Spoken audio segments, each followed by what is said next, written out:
नमस्कार दोस्तों, मैं स्वागत करता हूं आपके अपने YouTube channel the thought tree upskilling में।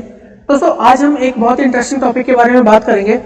और दोस्तों, मैं कोशिश करता हूं कि टाइम टू टाइम आपके पास स्टॉक मार्केट के रिगार्डिंग कुछ वैल्यूएबल और इन्फॉर्मेटिव इन्फॉर्मेशन मिलती रहे।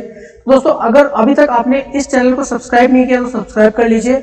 और अगर आपको वीडियो पसंद आता है तो नोटिफिकेशन में जाके नोटिफिकेशन का बेल आइकन प्रेस कर दीजिए, जिससे कि टाइम टू टाइम आपको आने वाली वीडियोस के नोटिफिकेशन मिलते रहे। तो दोस्तों, शुरू करते हैं। तो दोस्तों, आज का जो हमारा टॉपिक है वो है बिड एंड आस्क प्राइस। दोस्तों, इस टॉपिक के बारे में आपको जानना क्यों जरूरी है, क्योंकि जब भी आप स्टॉक मार्केट में काम करने आते हैं या आप स्टॉक मार्केट में भी बिगनर हैं, तो आपको जब भी आप स्टॉक मार्केट में अपना सौदा डालेंगे या फिर जब भी आप क्रिप्टो करेंसी मार्केट में काम करने जाएंगे तो आपको ये जनरल टर्म्स सुनने को मिलेगी। तो जो लोग बिगनर हैं उनको ये टर्म्स की नॉलेज होनी चाहिए। तो दोस्तों, आज मैं इस बिड एंड आस्क प्राइस के डिफरेंस को क्लियर करूंगा और साथ के साथ में हम ये समझेंगे कि स्प्रेड का मतलब क्या होता है। दोस्तों, यहाँ पे मैंने रिलायंस का एग्जांपल ले रखा है। तो जब भी आप कोई भी स्टॉक को खरीदते हैं या फिर कोई भी ऐसी इंस्ट्रूमेंट को परचेज करते हैं या सेल करने जाते हैं, तो आपको वहां पे बाय और सेल की इंफॉर्मेशन अवेलेबल रहती है। तो दोस्तों, जो बाय साइड होती है उसको मैं बोलता हूं बिड, और जो सेल साइड होती है उसको हम जनरली बोलते हैं आस्क। मतलब एक पर्टिकुलर टाइम पे जितने भी नंबर ऑफ बायर मार्केट में अवेलेबल है, किस प्राइस पे अवेलेबल है और वो कितनी क्वांटिटी परचेज करना चाहते हैं।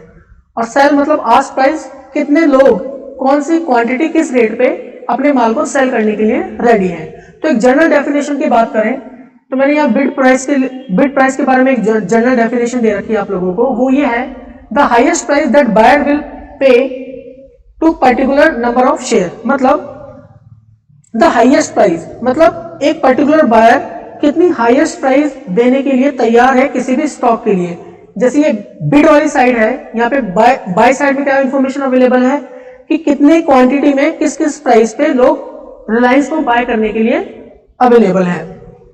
उसके बाद में अगर मैं सेल साइड की बात करूं तो आस्क साइड क्या होती है, the lowest price seller will sell particular number of share. मतलब मिनिमम कितने रुपए पे एक सेलर अवेलेबल है अपने स्टॉक को बेचने के लिए। तो दोस्तों, यहां पे आपको एक प्राइस और दिख रहा होगा जो कि है 2488।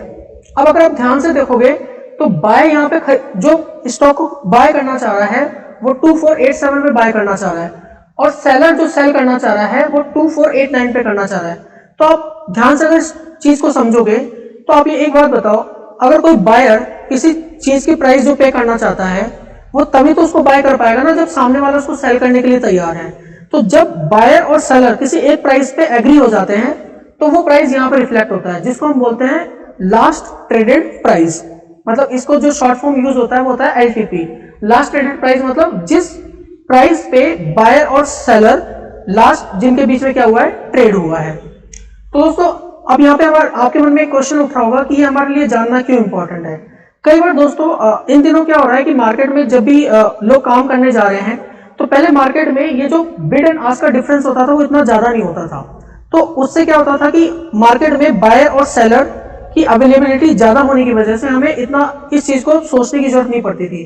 बट इन दिनों अगर आप ध्यान से देखोगे तो इसमें जो गैप है, बिड एंड आस्क का जो गैप है वो थोड़ा बढ़ गया है। मतलब प्राइस में थोड़ा गैप बढ़ गया है। इसका जो सबसे बड़ा रीजन है वो है मार्केट में लिक्विडिटी इशू। और जब आप ऑप्शन में बाइंग एंड सेलिंग करने जाते हैं तो वहां भी आपको ये जनरली देखने को मिल जाएगा।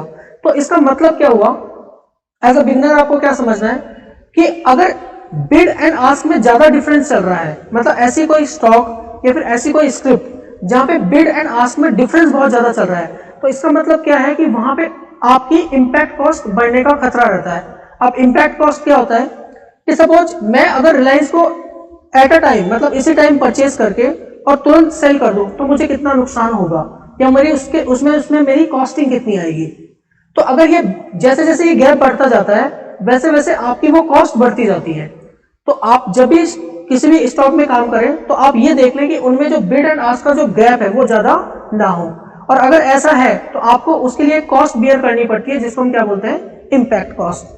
तो मार्केट में जब भी आप काम करें तो आप ये देखें कि जिस स्टॉक में आप काम कर रहे हैं वो हाईली लिक्विड हो, मतलब उसमें बायर सेलर की अवेलेबिलिटी रेगुलर बनी रहती हो। अब दोस्तों, थर्ड मैंने यहाँ पे लिख रखा है स्प्रेड। स्प्रेड का मतलब क्या होता है दोस्तों, जो बिड एंड बाय और सेल की प्राइस में जो डिफरेंस चल रहा है उसको हम क्या बोलते हैं, स्प्रेड बोलते हैं।